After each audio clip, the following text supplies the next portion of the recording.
Milé dámy, vážení pánové, dovolte mi, abych vás přivítal na dnešním dopoledním ranním setkání na téma, jak se Češi cítí zdravě a jak se cítí spokojeně. A já, než se pustím do celého programu, tak bych se vás chtěl zeptat, jak se dnes cítíte? To není jenom formální otázka, protože tuto otázku mě položil dneska Radvan, a protože vím, že se ptá vždycky s nějakým záměrem, tak už jenom to, že vám tuto otázku někdo položí, je docela zajímavé se nad ní opravdu zamyslet a než jenom odpovědět dobře nebo špatně. Nebo to si myslím, že je takový malý, drobný detail. Já jsem moc rád, že jste přišli, nejenom tady v místě fyzicky, ale že jste připojení i na online přenosu, protože dneska se budeme bavit nejenom o výsledcích průzkumu, který jsme provedli ve společnosti Lékárna.cz, první internetové lékárny v České republice, ve společnosti Kvet a se společností Confess v dubnu letošního roku, kdy jsme se 1017 respondentů zeptali, jak se cítí zdraví a spokojení. Možná se ptáte, zase vy, proč Lékárna.cz se zabývá tímto tématem. A je to proto, protože se snažíme vnímat lékárenství a digitální lékárenství jako víc než produktovou záležitost posílání krabiček z místa A do místa B. Snažíme se dívat na to, jak vlastně naši zákazníci, klienti vnímají sama sebe z pohledu zdravotní péče, z pohledu takzvaného zdravotního kontinua, jestli jsou schopni identifikovat rizika, jestli jsou schopni si je monitorovat, jestli jsou schopni se vzdělávat, získávat informace v rámci prevence, samoléčit se, léčit se a tak dále, a tak dále. To nás vede k tomu, aby jsme se dívali na to, jaké jsou trendy právě v těchto potřebách našich zákazníků, a proto jsme si vybrali formát průzkumu, kde jsme se snažili podívat na spokojenost nebo na zdraví nejenom z pohledu toho fyzického, ale i z pohledu duševního, psychického. A tady moc děkuji Radvanovi a jeho týmu ze společnosti Kvet, která se podílela právě na metodice přípravy otázek, které tu sondu do psychického zdraví velice dobře popsali, ale i ten třetí pilíř, a to je spokojenost s dostupností a kvalitou systému zdravotní péče. A tenhle ten unikátní pohled nám dovolil dneska připravit program, který nebude o prezentaci čísel tak moc, nebude o interpretaci tak moc, ale bude o tom, co dělat. Co dělat, abychom se cítili dobře, abychom se cítili zdravě a aby nás to možná inspirovalo k nějakým rozhodnutím a krokům. Moje jméno je Vladimír Finsterle, to jste viděli už na slajdu, ale je slušné se vám představit. A dovolte mi, abych vám představil i Radvana. My už si tykáme, nemá asi leta si tykáme, leta se slaďujeme, jak jsme si říkali.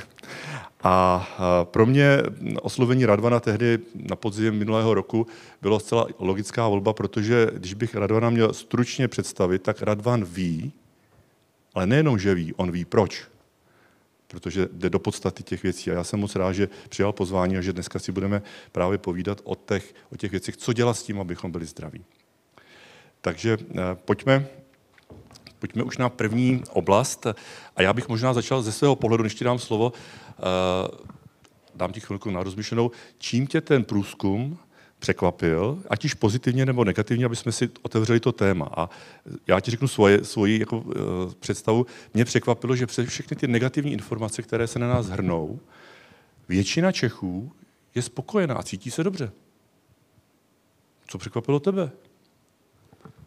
Tak ahoj, dobré ráno. Já tady mám nápovědu, tak bych mohl začít buď z té strany, co jsi začal ty, že vlastně je mnoho pozitivního v tom výzkumu, ale byly tam i překvapující věci týkající se třeba negativních prožitků, tak tady zrovna svítí i údaj, že 40% Čechů zažívá vyčerpání, tak to mě negativně překvapilo, že vlastně je to hodně vysoké procento, protože to byla část lidí, kteří řekli, že zažívají vyčerpání v posledním měsíci, když budu přesný, často, velmi často nebo pořád, ne občas. Jo, takže vlastně, když to zjednoduším často a ještě častěji, v posledním měsíci 40%, téměř polovička lidí, to je opravdu hodně vysoké procento, protože vyčerpání už je takový stav výraznějšího stresu, dlouhodobějšího stresu, kdy ten člověk už nemá dostatečné energetické zdroje a většinou už by v tu chvíli měl mít nějaké kroky, a to ne, že jde někam k psychologovi nebo psychiatrovi, ale už by měl s tím něco dělat. To není takové, že se to dobije tím, že se dobře vyspí a druhý den je v pořádku, protože to by bylo třeba jednorázové jednorázové vyčerpání, ale vyčerpání, které je často v posledním měsíci, tak už je takový dlouhodobější stav. Souvisí to vyčerpání s vyhořením, jak se často Ano, dneska už může vyústit ve vyhoření, většinou už potom ten člověk, když má málo energie, tak není schopen se ani radovat z toho, co ho běžně těší. Jo, je to podobné, jako když jsme nemocní, když máme chřipku, tak vlastně i spousta aktivit, které bychom mohli dělat a nabíjely by nás, tak vlastně nepřipadají v úvahu a je to takové, že spíš se potřebujeme dostat z tohohle stavu, v kterém jsme uvázli. No a ono to může být samozřejmě i v té oblasti psychického zdraví. Takže stejně tak vysoké procento lidí, kteří zažívají stres, to tam myslím, že později i budeme mít. Tak tohle je taková ta negativní stránka.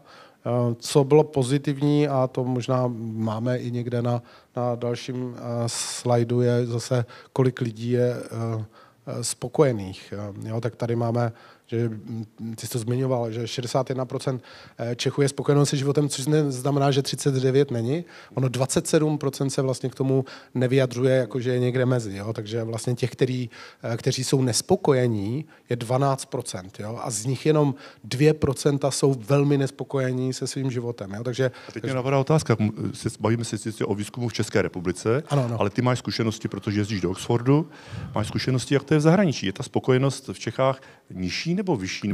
Vyšší. A ono to jde ruku v ruce s tím, ono se to liší země od země, ale jde to ruku v ruce třeba, asi znáš takovou metodologii, že je žebříček šťastných zemí.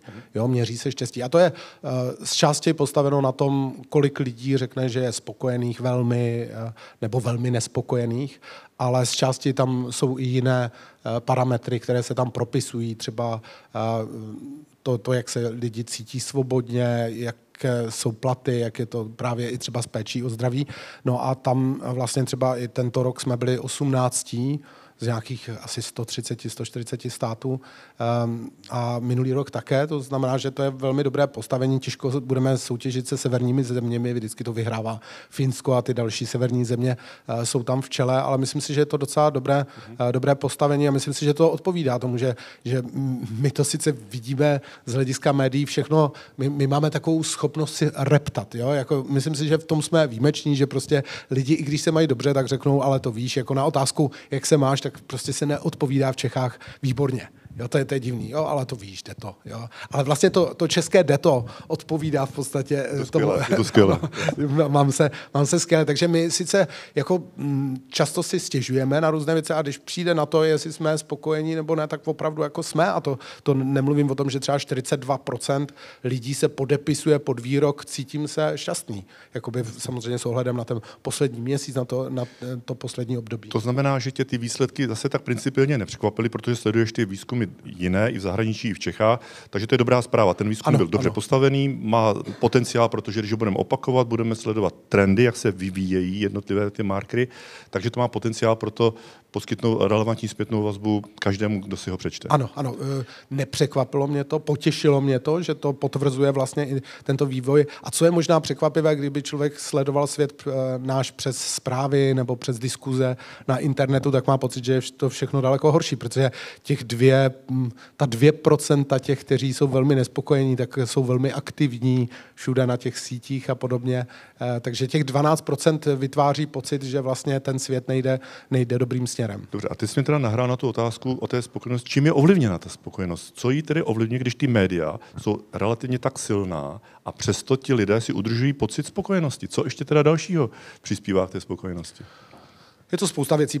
Pojďme odečíst to, že ke spokojenosti přispívají i naše geny. Že prostě jako i tato věc tam hraje roli, to, kde jsme se narodili, ne takovou, jak bychom očekávali. Třeba z 10% je variabilita naší spokojenosti daná tím, kde se ten člověk narodil. Zbývá nám nějakých 40%, které máme ve svých rukách a tam je to hodně o tom, jaké volby ve svém životě děláme. Jo, a to jsou nejrůznější volby. To je nejenom volba toho, jakou práci si zvolíme, jakého partnera, partnerku, ale to je třeba i volba, jestli se díváme na televizní noviny nebo ne, protože to taky přispívá, a teď neříkám jenom televizní noviny, jo, jako noviny obecně. Čím víc člověk sleduje zprávy, tím je mu hůř, to je prokázaný. Když je hodně na sociálních sítích, je mu hůř. To je taky prokázaný. Takže vlastně, když zvolíme, že půjdeme do přírody... třeba věk, s věkem také se mění ano, míra to taky... s pohlavím, nebo dokázal bys tohle komentovat? Jo, tak je to tak, že vlastně čím starší můžeme říct, a teď ne úplně do té nejstarší kategorie, ale vlastně starší lidé jsou jako obecně spokojení. Máme potom nějaký třeba z hlediska životní spokojenosti je někde takové místo trošku rizikovější, třeba kolem 40 let, ale když se podíváme, kde je nejvíc nespokojených, anebo i těch, kteří mají potíže s závažnější psychické problémy a tak dále, tak je to vlastně ta nejmladší generace, která je jako ta nespokojenost nejvíc, je největší, když to řeknu opačně. Ano, jako nespokojenost je největší a jsou tam jako nejčastější, nejvyšší procenta toho, že ten člověk není v dobré psychické kondici. My se právě k těm návodům nebo těm doporučením dostaneme v tom dalším bloku, takže já tu otázku, jak z toho ven, položím až v následném bloku. Ale ten výzkum je postavený na psychickém, fyzickém zdraví a na systému zdravotní péče. My se soustředíme na tu psychickou stránku. Jaký je ten vztah mezi fyzickým zdravím a psychickým zdravím? Emoce, bolesti zad, protože víme v tom výzkumu, že se objevuje nejčastější problém s fyzickým zdravím, bolesti zad. Moje laická psychologie mi říká, neseme si naší ohromnou zátěž, tak se to projeví bolestí zad, bolestí kloubu, bolestí hlavy, spánkem. To se nám všechno podařilo vlastně tímto výzkumem potvrdit. Jak to tedy mezi sebou, mezi tím fyzickým zdravím a psychickým zdravím a emocema? Tak je tam jasná vazba, to jako v obou směrech, protože když se necítíme dobře psychicky, tak jsme zranitelnější třeba vůči infekcím a podobně, jako je tam vlastně i vazba na imunitu. A zase naopak, když se necítíme dobře fyzicky, necítíme se v dobré kondici, tak jako nemůžeme být v dobré kondici i mentálně. V zdravém těle, zdravý duch, jak se říkalo už dříve, a ono to platí. Třeba to, jestli člověk cvičí ráno 10 minut nebo necvičí, to se propisuje do toho, jak je spokojený sám se sebou, jak je spokojený i mentálně. Nemyslím si, že potom hraje roli to, jestli cvičí hodinu nebo hodinu a půl, to už je spíš otázka toho, že má větší svalstvo, ale z hlediska toho, jak se cítíme mentálně, tak ten rozdíl mezi 10minutovou a žádnou rozcvičkou je obrovský. Ta vazba je samozřejmě vidět na mnoha úrovních. Jedna z nich je, že my často prožíváme stres a tam v těch číslech tam měli 40%, kolik? 40% vyčerpání a 38% stres. Jo, takže 38% opět jsou lidé, kteří říkají, že často prožívají stres a že vlastně často, velmi často nebo pořád. A když prožíváme stres, tak my jsme v takové reakci, která jako je evolučně daná, to je útok nebo únik. Jo? Takže vlastně opravdu celé to tělo se připravuje na to, jako kdyby mělo běžet nebo kdybychom se měli poprat. Dáváme ramena nahoru, jsme tak jakoby ve střehu, hlavu dáváme dopředu. To dýchání je jiné, než když jsme úplně uvolnění a klidní, kdy vlastně máme hlubší dýchání. V těle se děje spousta věcí, které připravují to tělo na to, abychom vydali naraz velké množství energie, zvyšuje se cukr, aby byla k dispozici. Čili je popsaná vlastně tahle stresová reakce. No a teď si vem, že vlastně takhle jsou ty lidi třeba několik hodin, celý den. A ono to není o tom, že prostě někam utíkají. Když zůstaneš, dneska jsme se bavili o dopravní zácpě, že si docela dlouho jsem jel, tak když vlastně člověk je v tenzi z toho, že je v zácpě, tak to není tak jako dřív, že prostě jde odházet ty překážky, které jsou na cestě. Ale ta reakce evolučně je tam pořád stejná.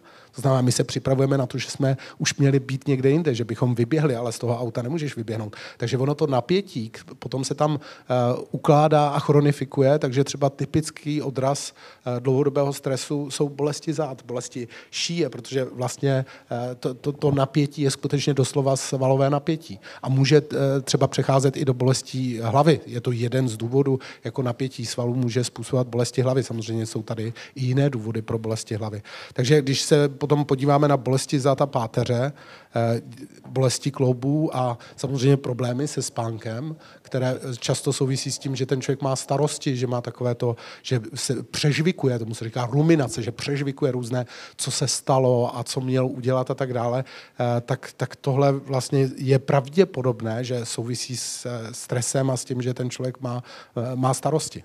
To znamená, my tady máme, že 43% české populace trpí bolestmi zad pravidelně, 34% bolestí kyčlí a 25% trpí spánkovou nedostatečností nebo nedostatečnou kvalitou spánku. Ano.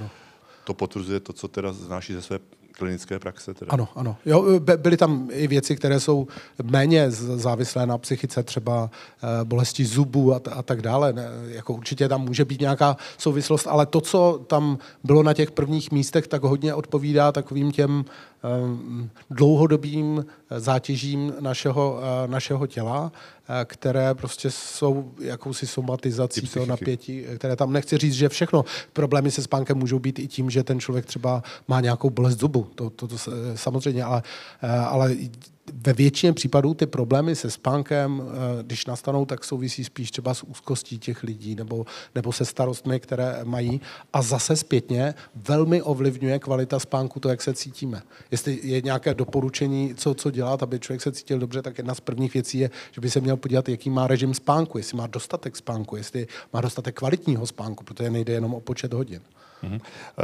Pojďme tu fyzickou stránku opustit, podívat se na ty emoce. My jsme se tam ptali i na frekvenci pozitivních i negativních emocí. Jak by si komentoval, já tady mám ty první pár výsledků, ty tabulky máte k dispozici samozřejmě v plné verzi výzkumu, který si můžete vyžádat, ať již dnes, jak tady sedíte, anebo v pozvánce jste měli k dispozici kontakt a naší ambicí obou společností, jak Lékárna.cz, tak Vedu, je, aby tyto informace se šířily, takže požádejte kolegyni, která vám plnou verzi, kompletní datovou zašle a tam všechny ty stratifikace odpovědí máte k dispozici. Ale pokud bych se vrátil k těm emocím, překvapilo tě, nebo jak by si komentoval, že pozitivní emoce, já se zkusím dostat do té pozitivní role, protože stále se bavíme o ty negativní v podstatě. Máme tam i negativní. Máme tam negativní, o tom to jsme probírali, že tam máme... Možná vraťme se na chvíli k těm negativním. Dobře.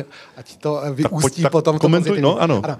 Tak my jsme se vlastně ptali na to, co ten člověk prožíval v posledním měsíci často, nebo velmi často, nebo pořád. Jo? A vyhrálo to vyčerpání, což je poměrně už silný stav nedostatku. Vyhrálo to je trošku cynický. Ano, jo. Ale ano, je to vítěz soutěži, kterou jsme ani radši neměli vypisovat, a je to tak. Vidíme, že i stres je tam vepředu, ale to není ta otázka emocí, to je spíš nějaký prožitek tělesný a tak dále. Ale z těch emocí se tam dopředu dostávají strach a hněv. A teďka já jsem říkal, že ta stresová reakce je spojená s tím, že ten člověk buď chce před něčím uniknout, anebo zaútočit. Zaútočit je hněv a uniknout je strach. Jo, strach nás vede k tomu, že vezmeme nohy na ramena. Máme obojí teda. Ano, to znamená, to jsou typické emoce, v které vyústí stres.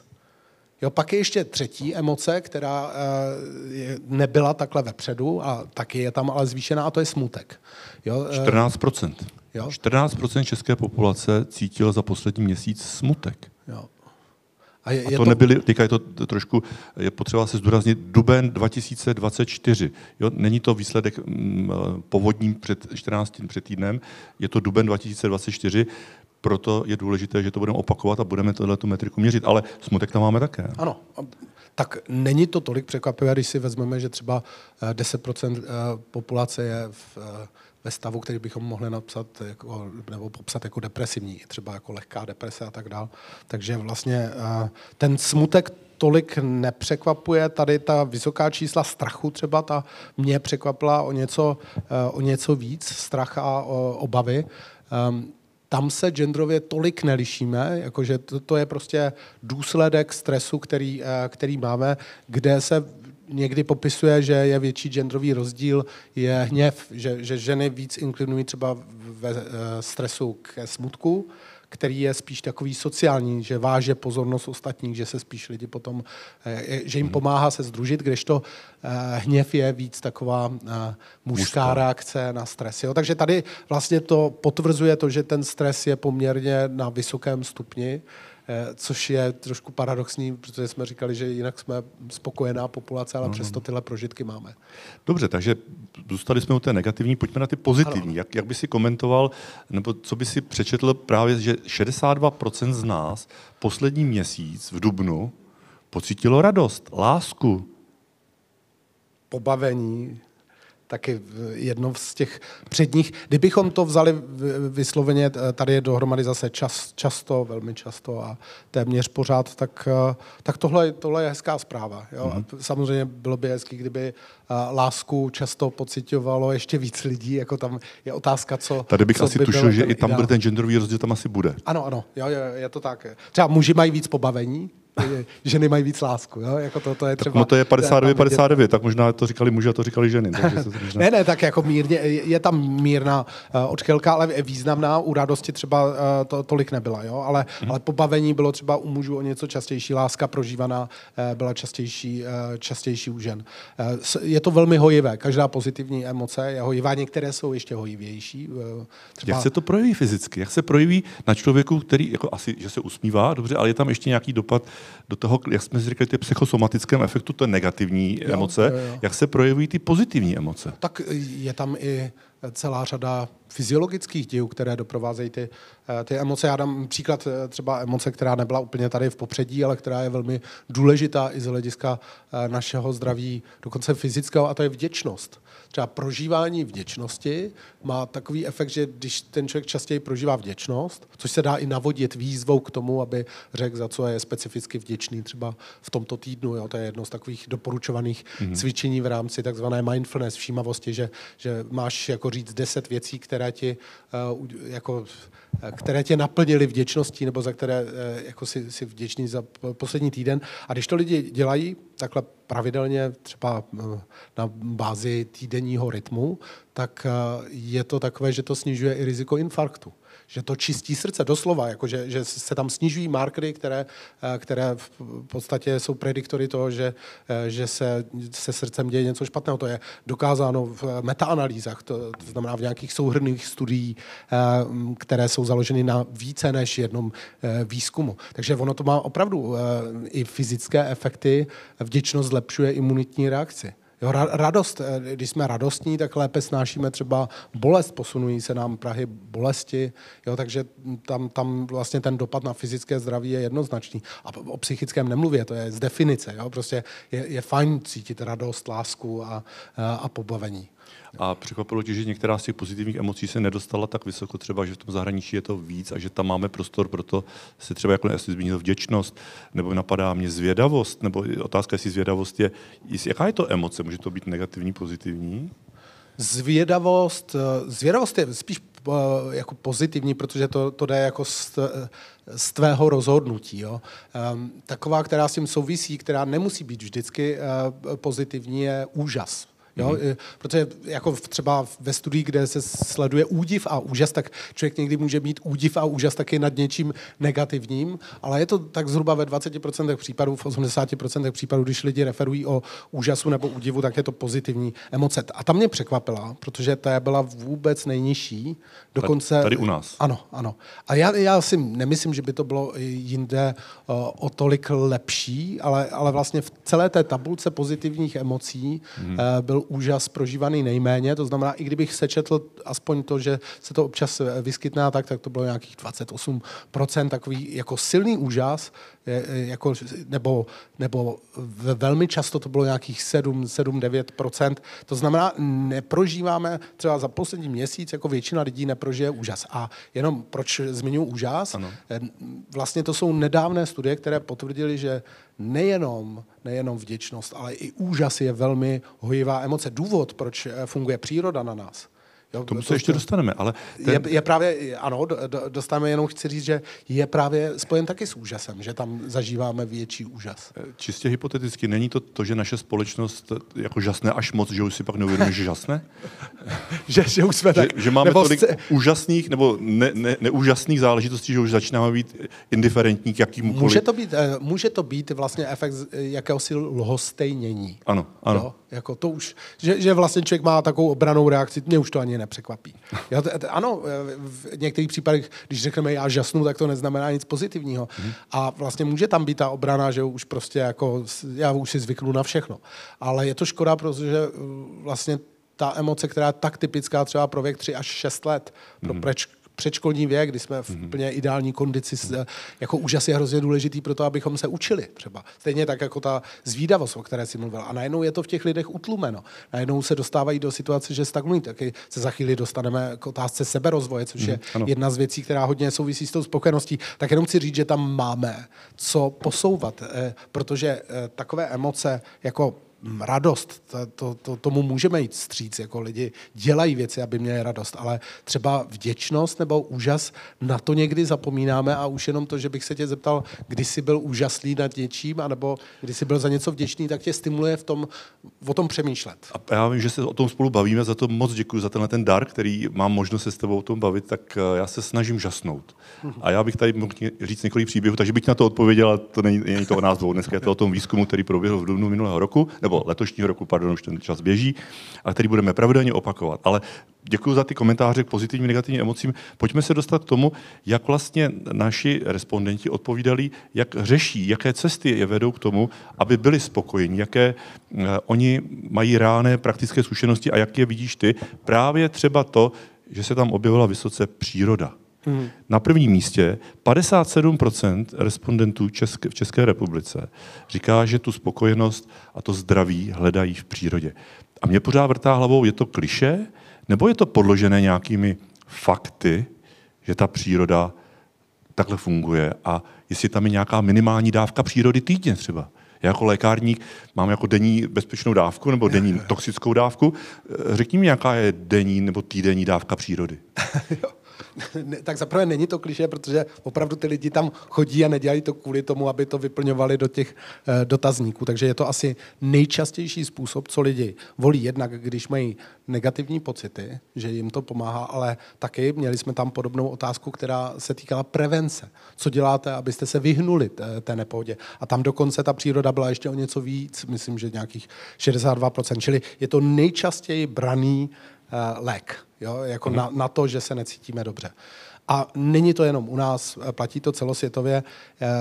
Já jsem byl teďka vlastně na konci srpna, existuje takové, jmenuje se to letní škola Mindfulness v Oxfordu, Oxfordská univerzita to pořádá a tam se vždycky sdruží lidi, kteří zkoumají mindfulness, všímavost a vlastně způsoby, jak člověk může aktivně jako udělat něco pro sebe a zlepšit svou kondici. A velké téma letošního roku bylo právě dávkování přírody a jak ta příroda působí. Téma, které vlastně je zajímavé, že tady je od jak živá, na druhou stranu vědecky je zkoumané někdy od roku 2008, protože bylo dlouho opomíjené, dokonce články některé mluví o tom, že dlouho opomíjený lék, protože kdo by to financoval, že jo, takovýhle lék, když je víceméně k dispozici.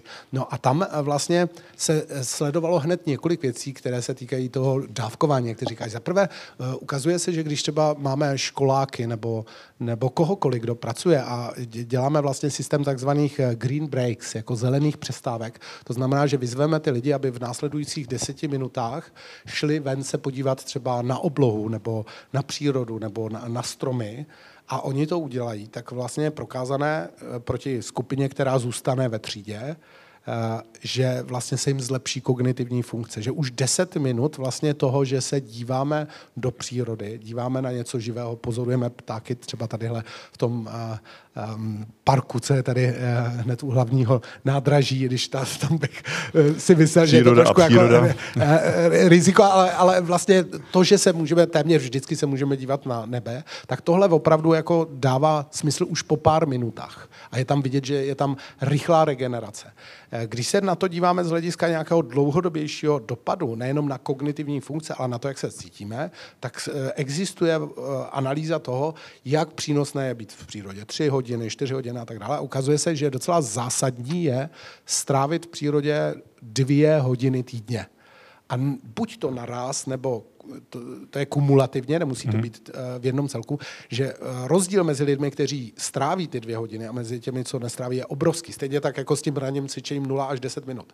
Pak třeba rozdíl mezi těmi, co mají 2 hodiny a 3 hodiny, už není tak velký. A pak už to tolik neroste.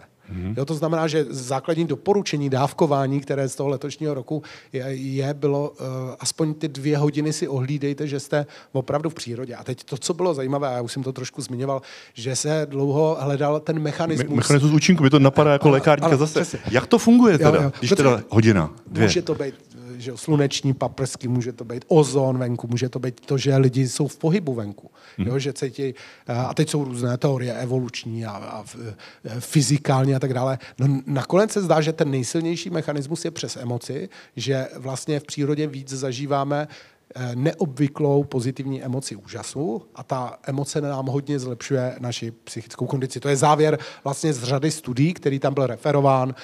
Profesor Keltner o tom napsal knížku Úžas, která tam byla i doporučovaná, že vlastně popisuje ten stav, kde jsme dneska z hlediska bádání. Takže to, že se díváme na nebe, vede k tomu, že dneska mi někdo posílal duhu, třeba, která dneska ráno byla, já nevím, jestli byla, když jsem stál v té koloně, tak jsem si duhu i vyfotil a poslal. Duha, červánky, déšť, jo, že prostě to všechno jako v nás vyvolává úžas. Zvířata, ptáci, jo, tam je to opravdu snadný. Je těžké zažívat úžas třeba v místnosti, ale může to být úžas třeba nad nějakými výsledky, jo? Může to být i kognitivní. A takové to jako to wow, jo? Tak to je prostě v té přírodě daleko snazší. Tak já ti za všechny lékárníky děkuji, že víme, jaké je dávkování a jaký je mechanismus účinku, tudíž, že to můžeme takto doporučovat. Doporučujte. I na digitálním prostředí jako lékárna.cz. Přesně tak. Ale to je jedno řešení. Další, že Češi se věnují koníčkům, což bych tak možná trošku předpokládal, i ta reminiscence z minulých dob,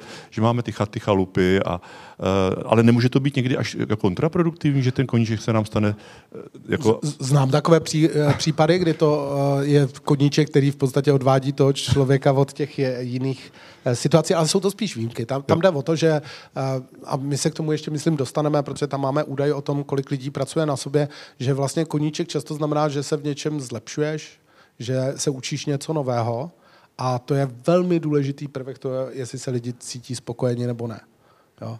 A vlastně pokud to třeba nezažívají v práci, ideálně je, když to zažívají i v práci, tak ten koníček jim tuhle šanci dává, že na něčem pracují, že se, a to může být sport, může to být to, že se učí, já nevím, kapitánské zkoušky, že se dělají myslivecké, jo, jako, že všechny možné já nevím, proč se díváš na mě teďka. Mě to napadlo, jako to v souvislosti s tou myslivostí, ale že, která je mimo jiné zajímavá i v souvislosti s trávením času ve volné přírodě. Takže ano, jako to, že ten člověk se rozvíjí, že na sobě pracuje. Pak je zajímavé, že my jsme tam měli ještě takové to preventivní, jako co můžete dělat a tam to bylo takové, že to, co je tady na 3. místě, tam bylo dokonce na 2. místě, protože opravdu, jestli nám něco pomáhá v životě, tak jsou z toho vztahy. Tady vlastně bylo, že 6% Čechů se věnuje rodině, ale hned asi na 5. místě bylo taky přátelé a blízcí. 35%. Takže kdybychom řekli takovou jako silnou trojku, co lidi dělají, a co mohou dělat a co dělají, aby byli spokojení, tak je to trávit čas v přírodě, trávit čas s blízkými lidmi a pracovat na sobě a něco rozvíjet i ve volném čase. Nebýt pasivní, že se dívám jenom na televizi a tak dále, ale že mám nějaký koníček a v něčem se posunu. Já si pamatuju, že jsi mě říkal, když jsme se připravili na tento rozhovor, že trávení času s rodinou nebo s přáteli za posledních, a teď nevím, jaké období, kleslo poměrně výrazně v nějakém týdenním horizontu až jenom na 2 hodiny? Ano, to byl nějaký výzkum, který to porovnával se situací, bylo to týdně, jako, a se situací, která byla někdy v roce 2000, jo, kde to vlastně kleslo, myslím, že to bylo téměř jako na 1/3, jo, 2,5 hodiny. A je to takové samozřejmě, jako teď bychom se mohli zabývat tou metodologií, jak počítat čas strávený spolu, protože to, že lidi jsou v jedné místnosti, neznamená čas strávený spolu. To je opravdu takové to, že si jdou třeba spolu sednout, že si povídají a tak dále. A opravdu to klesá a je to způsobeno tím, že narůstá čas, který lidi tráví na sociálních sítích. Což bude zajímavé právě v tom trendovém zhodnocení, se zeptáme za rok, za 2 roky. otázky, jak se vyvíjí právě ta příroda, jak se vyvíjí ta rodina, protože všechny ty trendy pocitově, aspoň já to tak vnímám, jdou negativním směrem. Jo. To znamená, že to může velmi ovlivnit tu spokojenost a to i fyzické zdraví následně. Takže pokud s tím něco neuděláme a tady ty návody dáváme, tak se to může velmi zhoršit. Oni ty trendy budou vidět spíš třeba v takových těch 5letých cyklech, protože tady opravdu ty sítě jsou významné od někdy roku 2010 a skutečně vidíme ruku v ruce s tímto zhoršování toho psychického stavu, zejména teenagerů a těch lidí, kteří jsou na těch sítích daleko víc. Jo. A myslím si, že ten rok ještě asi ten spíš potvrdí, jako jestli ta čísla, která jsme letos získali, jsou validní. Já jsem přesvědčen o tom, že jo, protože to bylo na velkém vzorku, ale myslím si, že si tam ještě chvíli musíme počkat, co bude ten trend. Ale tak, jak to vidíme u podobných výzkumů, kde už pracují delší dobu, tak jako nárůst sociálních sítí je provázen i pocitem izolování. To jsou třeba i výzkumy na teenagery, kde se zjišťuje, že daleko víc narůstá jakoby pocit izolace a třeba i vlastně stavy nějaké lehké deprese a i nějaké vážnější psychické problémy. Jako ti z vás, co budou chtít jít do této části výzkumu, tak ty používání aplikací, speciálně ve vztahu k věku, máme ve studii, takže tam najdete přesná data, přesné koláčové, respektive sloupcové grafy. To jsme nezařadili dneska sem, protože jsme sem zařadili téma, které si několikrát zmínil během dnešního dopoledne, a to je seberozvoj. Co to vlastně seberozvoj je a jaké je optimální procento v populaci, aby tedy se, když to říkám moderně, aby se ekonomika nastartovala, aby se zvýraznila důvěra v naši politickou reprezentaci, v sebedůvěru v nás. Kde je ten zlom, aby jsme tohle třeba jako řekli, to je ten první základní strategický krok pro Českou republiku, se začít věnovat seberozvoji a nečekat na změnu edukačního systému, což bude trvat 20 let. Co by si k tomu řekl? Já jsem moc rád, že máme teďka tenhle odhad docela přesný na tom reprezentativním vzorku. Když jsem někde vystupoval a dostal jsem otázku, jak je to s lidmi v České republice, tak jsem to odhadoval, kolik těch lidí může se aktivně věnovat svému seberozvoji někde mezi 10% až třeba 16%, tak jak to bylo i ze zahraničních výzkumů. To znamená, že to odpovídá tomu, jak je to i v zahraničí. To je první věc, která je na tom zajímavá. Druhá věc, která je na tom zajímavá, co to je vlastně pravidelný seberozvoj. My se rozvíjíme do okamžiku, než vstoupíme do školy, prostě tím, že nás to zajímá, že vidíme, že něco dělají rodiče, chceme to dělat taky a vlastně každým dnem se tam to dítě v předškolním věku něco učí. Pak se učí ve škole a zajišťuje ta škola vlastně to, že se posouvá. To znamená, že po roce umí to dítě něco, co dřív neumělo. To se týká i vysoké školy, pak strávíme třeba první 3 roky v práci, kde se učíme nějaké nové věci, ale pak se většina lidí dostává do vlastně takové stagnace, že žijí z toho, co se naučili, že už se moc nové věci neučí nebo spíš jako reaktivně, ale že si neurčí, že chtějí studovat nový cizí jazyk, že se chtějí naučit nový sport, že se chtějí naučit salto, že se chtějí naučit, jako, já nevím, vyrábět víno, nebo teď mě napadly tvé včely, že někdo si řekne, že se pustí do toho, že bude vyrábět med a najednou v jeho životě je něco, co tam předtím nebylo. Takhle to většina lidí nemá. Jo, říká se tomu vlastně fixed mindset, že mají jako, a že stagnujou. Jo? A to neznamená, že nemají nějakou informaci, kterou před rokem nevěděli, ale prostě neposunou se v nějaké oblasti, kterou si zvolí nějak hodně daleko, že by ji systematicky studovali. Čili jak se pozná ten systematický rozvoj? Já mám nějaký cíl, kde chci být třeba za 3 měsíce, za 6 měsíců, chci si udělat třeba řidičák, chci si udělat jako zkoušky na třeba létání, jako že budu pilot, jo, nebo udělám si zbrojní pasy. Že ty lidi mají nějaký cíl, kterého chtějí dosáhnout, teďka ještě tam nejsou a za nějakou dobu můžeme zkontrolovat, že se tam dostali, že se opravdu v tom hodně zlepšili, posunuli. Slyším v tom dobře, že možná lidé deklarují, že by chtěli mít ten koníček, ale nejsou ochotní pro to něco udělat a že to je ta velká bariéra, ten rozdíl mezi chtěním a ochotou. Kéž by to tak bylo, protože ono je to takové, že tohle je vlastně jejich prohlášení a to ještě bychom měli těch 14% lidí zkontrolovat, jestli to opravdu dělají. Ale když to tam jako zjistíme, jestli ty lidi mají nějaký rozvojový cíl a jestli se prostě pravidelně jako rozvíjejí v nějaké oblasti, tak 14% lidí v populaci řekne, že ano. Když se třeba v zahraničí dělali ty studie a pak řekli, tak mi řekněte, jaký cíl máte a jestli pravidelně vyhodnocujete, jestli se mu blížíte, tak dokonce to kleslo na 1%. Existuje nějaká psychologická cesta k tomu, aby člověk řekl, aha, já bych se měl rozvíjet, nebo nějaký motiv, nebo nějaký trigger vnější, vnitřní, kde třeba z vaší zkušenosti ve společnosti Kvet vidíte, že když se toto stane v zaměstnání, doma, čímkoliv, že najednou ten člověk začne přemýšlet jinak ve smyslu seberozvoje? Existuje tak nakonec i to, že lidem dojde, jak je to důležité, jo? Protože já možná jako řeknu ještě, a pak se k té otázce vrátím, řeknu, proč je to tak důležité.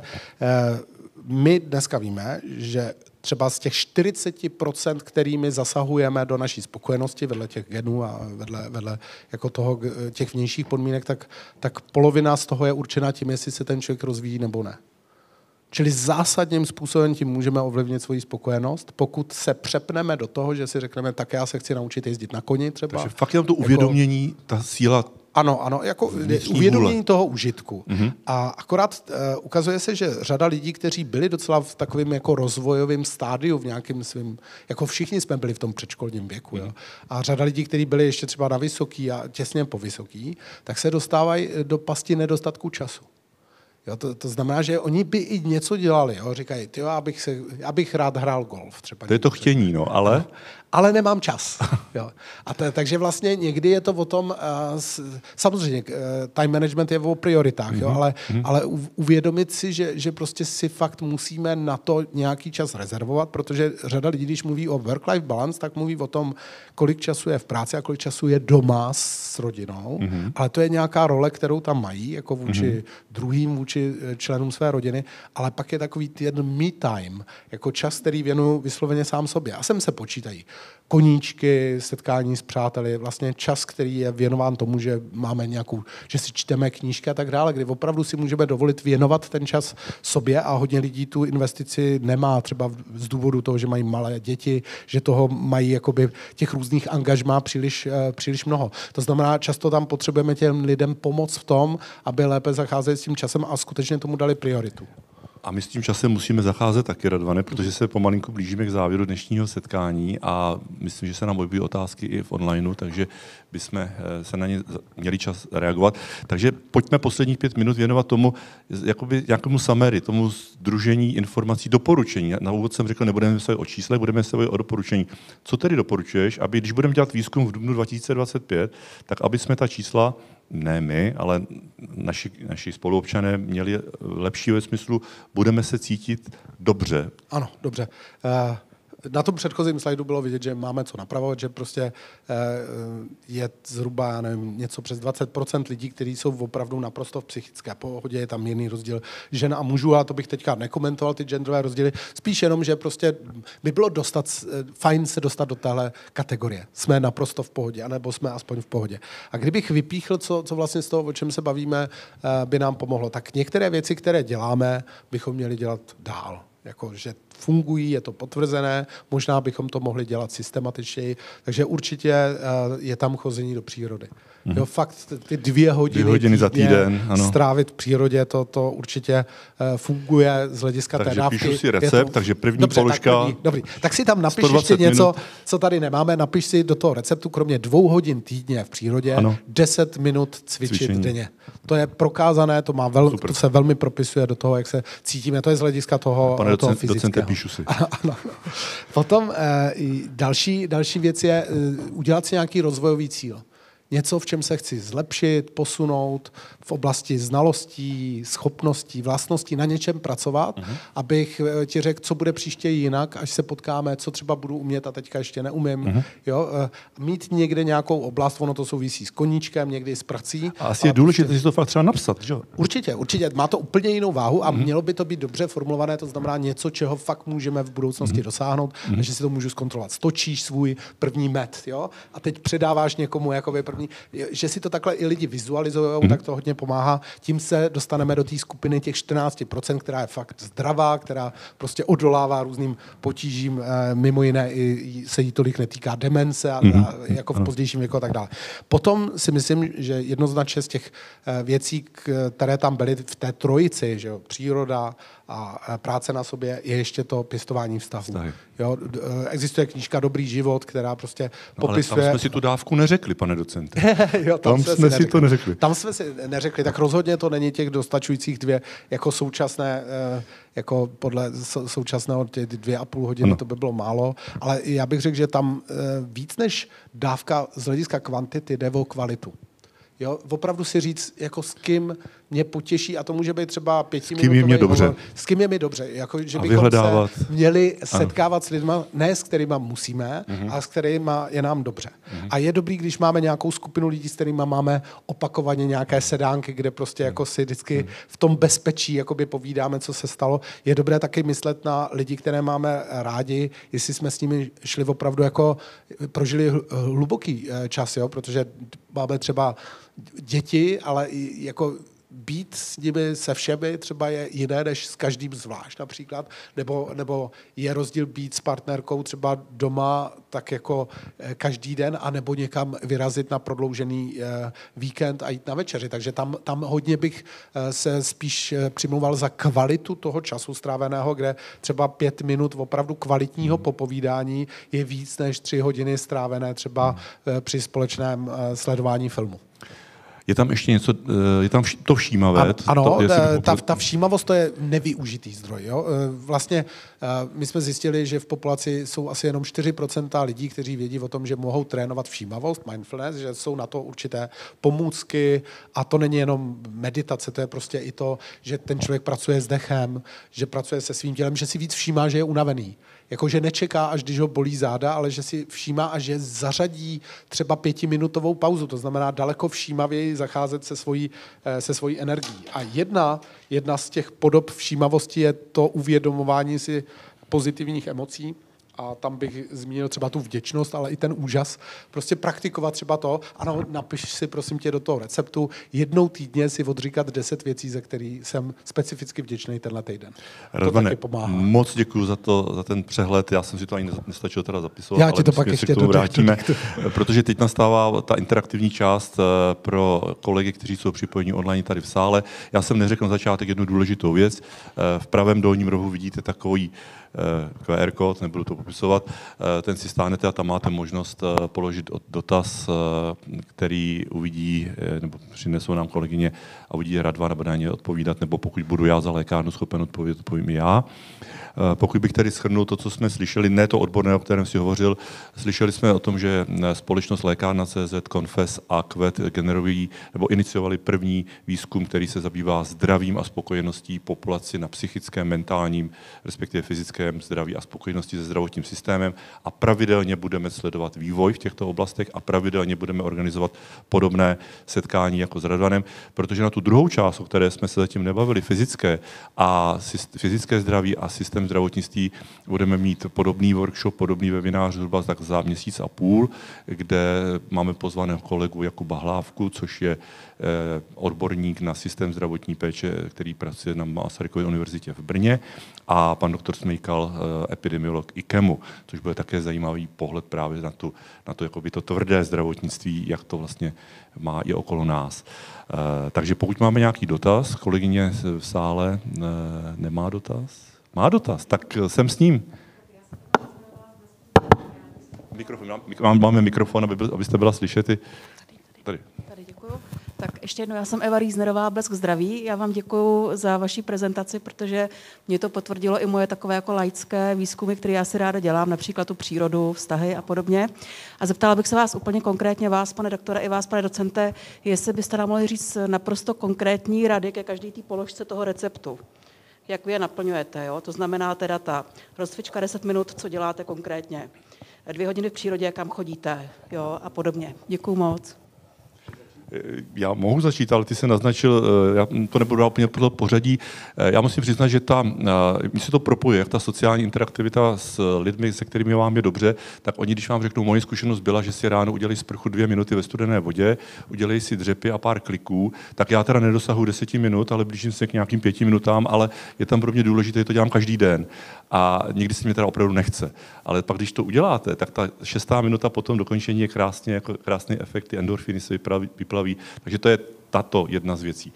ty koníčky, ty už si na mě skoro všechny prozradil, jo? Takže já teda pravda, opravdu ty včely, ten okamžik, když vytočíte první med, když ta myslivost dobře, ale já spíš třeba střílím na holuby, na asfaltové holuby a tam se musíte velmi soustředit. Tam to je koordinace psychiky, fyzičná, koncentrovanosti, a zase tam jste v partě lidí, která vás jako baví, takže to se snažím rozvíjet a to je teda až trošku stresující, protože mi to nejde. Já je netrefuju, jako, ale to mě nevadí, protože jsem v té přírodě nakonec. Takže to je asi taková, a ta všímavost, to, že prostě jdete a všimnete si, že ta duha tady je a pak to někomu pošlete, protože chcete, aby měl stejně hezký pocit, tak to jsou věci, které vlastně podvědomě mě Radvan neustále říká těch posledních pár let a ono to ve vás zůstane. Takže to je možná pak mít vedle sebe někoho, komu věříte, že to, co říká, má skutečně efekt a není to jenom pocit a nějaká kazuistika, která jakoby se někde stala. Tak to aspoň za mě.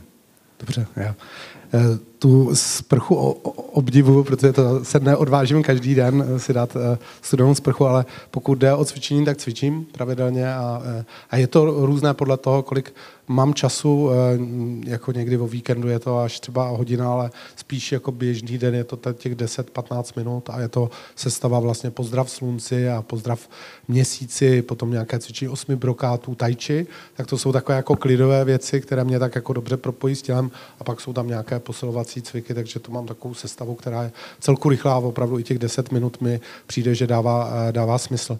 Pokud jde o pěstování a rozvíjení vztahů, tak vlastně se snažím opravdu na to myslet, být s lidmi, které mám rád, trošku jinak, než jenom, že se potkáme, takže třeba když dám příklad, mám 4 děti a s každým z nich se snažím být jeden ku jednomu, většinou v souvislosti s nějakou cestou, takže teď naposledy před měsícem jsem byl s prostřední dcerou a Amalkou na výletě v Helsinkách a v Tallinnu a tohle funguje velmi dobře a je to vždycky nejlepší, patří to mezi nejlepší čas daného roku.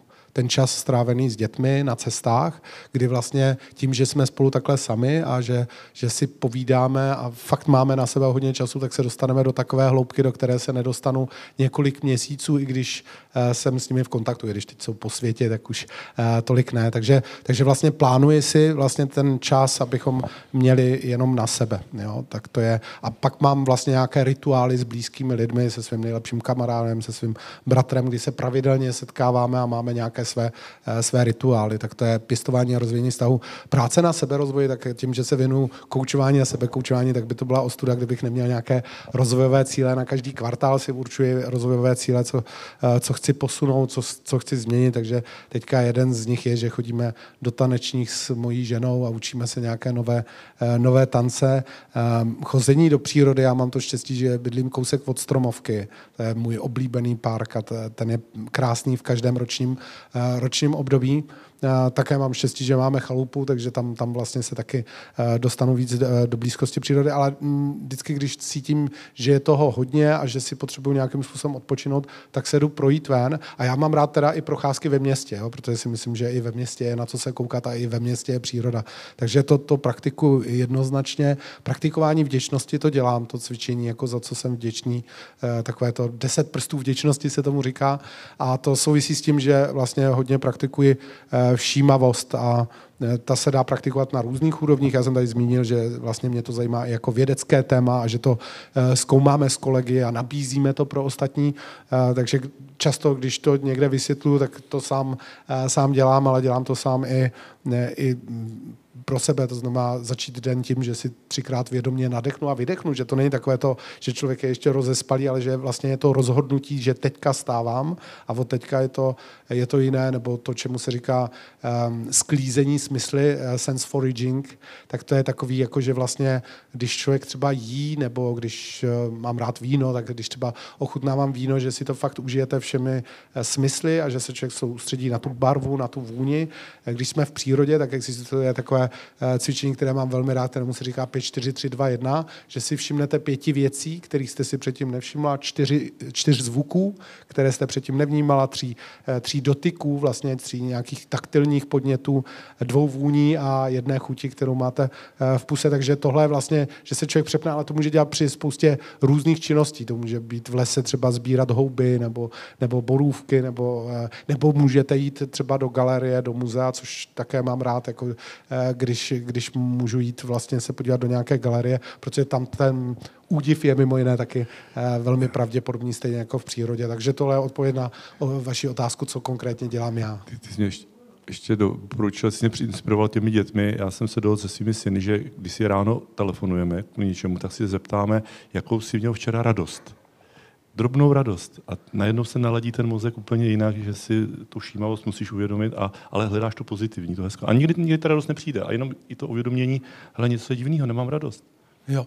No, taková jednoduchá otázka. Tak děkuji. Máme otázky na slajdu. První otázka je, negativní pocity asi prožíváme silněji, cloumají s námi. Pozitivní, ale možná jen okrajově, v běhu povinností a dění. Máte na to nějakou praktickou radu? To je velmi důležitý postřeh, kterému se mimo jiné věnuje výzkumnice Barbara Fredrickson, která přišla s takovým zajímavým vysvětlením, které říká, my pozitivní emoce nepotřebujeme evolučně. Že bychom se bez vděčnosti a úžasu obešli a přežili bychom. Ale neprožili bychom život tak, jak můžeme. Zatímco ty negativní emoce, jako hněv nebo strach, fakt evolučně potřebujeme. Bez nich se neobejdeme. Protože oni nás vedou k tomu, že se vyhneme nějaké překážce nebo že to mobilizuje naši energii. No, takže ona vytvořila takovou teorii, která se jmenuje Broaden and Build theory. To je teorie rozšíření a vestavení. A ona říká, my nepotřebujeme k přežití pozitivní emoce a to nás vede k tomu, že nejsme vůči nim tak citliví, jako k negativním emocím. Jo, což se dá doložit třeba tak, že když se zeptáte lidí, co vás naštvalo za poslední týden, tak většina lidí má hned jasno. A když se zeptáte, kdy si cítil vděčnost nebo kdy si zažil úžas, tak vlastně musí daleko víc přemýšlet. Ale ona říká, to neznamená, že by nebylo užitečné ty emoce skutečně víc oslovovat a adresovat, takže má na to takovou techniku, která spočívá v tom, že vlastně jednou za čas si člověk projede všechny emoce a zeptá se, cítil jsem někdy v poslední době úžas, cítil jsem někde vděčnost a tak dále. Je to podobné jako to cvičení vděčnosti, ale je to zaměřené na všechny emoce. Jo, takže broaden a build a mimo jiné prokazuje, že lidi, kteří se naladí na pozitivní emoce, tak víc vnímají svými smysly, víc si uvědomují věci kolem sebe, to znamená, jsou víc všímaví. Jo, takže pravidelně se podívat na seznam. Ten její seznam je dostupný, když se na internet podíváte, tak je tam seznam pozitivních emocí od Barbary Fredrickson a vlastně člověk si může klást otázku, kdy jsem naposledy cítil tuhle emoci, třeba zvídavost, kdy jsem naposledy cítil hrdost a čas od času si to takhle projede a tím pádem je vůči těmhle emocím citlivější. Já mám trošku negativní emoci, protože tady nám teďka začne něco bourat vedle na ulici, jestli zvukař zvládne odstínit ten negativní zvuk. Takže omlouvám se, do nás poslouchá, že tam slyší něco, co asi vzbuzuje negativní emoci. Za co nemůžeme. Za co nemůže. A nemůžeme ani utíct, takže náš adrenalin teďka se aspoň mě stoupá. Máme další dotaz? Ano. Starají se o svoje duševní zdraví spíš lidé mladší, anebo seniori? A jak? Spíš starší, to vychází z toho, vychází z výzkumu, přesně z toho tak. výzkumu. Mladší lidi mají určité návyky, které třeba starší nemají. To znamená třeba návštěva psychologa je typičtější pro mladší generaci než starší generaci. Jo, to využívání nějakých aplikací je typičtější spíš pro mladší než starší generaci, protože jsou různé aplikace, které si můžeme stáhnout. Ale jsou to podle našeho výzkumu nižší jednotky procent. Ano, je to tak, jo. Ale obecně my totiž máme velký rozpor mezi tím, kolik lidí řekne, že je pro ně zdraví duševní třeba důležité, to je třeba 90% lidí, ale když se zeptáte, jestli s tím něco dělají, jestli dělají cíleně nějaké aktivity, které se týkají jejich zdraví, tak je to třeba jenom slabě přes 50% lidí, kteří něco v tom dělají. Ale s fyzickým zdravím je to podobně, že hodně lidí řekne prostě, jak je na tom s fyzickým zdravím, že je pro ně důležité, ale když se zeptáte a děláte něco pro své fyzické zdraví, tak to najednou prudce klesne, že spousta lidí říká, je to důležité, důležitý a přitom s tím nic nedělají. Jo, ale ta větší citlivost vůči mentálnímu zdraví je na straně těch seniornějších skupin. Pokud bych to dokumentoval tím naším výzkumem, tak nejenom, že se tím víc zabývají, ale jsou i spokojenější. Ty seniori, ta starší generace. Ono to pak má jako určitý věkový zlom samozřejmě, ale to mě překvapilo velmi, že přes ty technologie a všechno, tak spokojenost podle našeho výzkumu je u starší generace vyšší než u mladší. Což je dobře, protože by bylo smutné, kdyby se tomu víc věnovali. Taky by to bylo možné, víc se tomu věnují a přesto to nenese ten efekt, protože se tomu víc věnují, neboť to potřebují, ale nám to takhle nevychází. Oni opravdu vypadají spokojenější a zřejmě se sami přičiní, aby to tak bylo. Mimo jiné předjímám trošku ten dotaz ještě, může být rozšířen o genderový rozdíl. Více se starají ženy než muži. Cíleně. Jo, muži mají některé aktivity, které jim pomáhají jako sport, jako ten je třeba u nich víc využívaný, ale ty ostatní nástroje, které máme, od redukce třeba pozorování zpráv přes využívání vztahů, příroda a tak dále, tak je u žen častější, jo, že jsou v tomhle důslednější v péči, ale myslím, že to takhle vycházelo i s fyzickým zdravím. Vycházelo a predikoval správně pan docent otázky, nebo? Jo, ano, takže i rozdíl mezi pohlavími. Ano. Další otázka je, chápu dobře, že seberozvoj není ani tak o vzdělání nebo o psychické podpoře, ale o tom, že pro sebe nebo sami se sebou něco děláme? Ano.